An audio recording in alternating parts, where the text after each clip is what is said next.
A large part of the Israelites, that's God's chosen people, story in the Bible is their exile in the desert. The Israelites, under the leadership of Moses, have escaped slavery in Egypt by walking on the floor of the Red Sea, only to wander around in the desert for 40 years before God takes them to the place that they will settle in and call their home.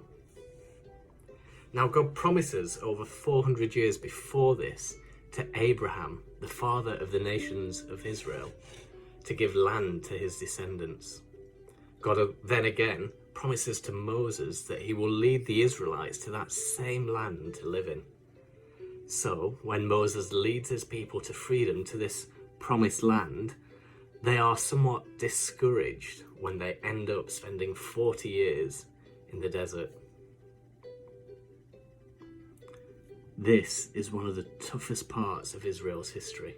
They have nowhere to live for 40 years and often look back to a time when they had a supposedly better life, where they had a place to live and could grow their own food.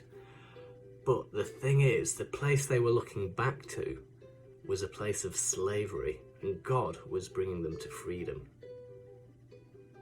And you see, even though it was a tough time in the desert, living in tents with no food or water, they got to see God at perhaps his most active.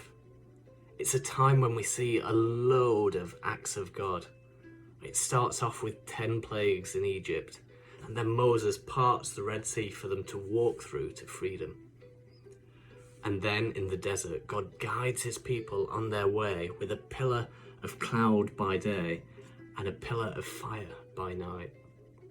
When the people need food, God feeds them, over 600,000 people, providing food for them every single day.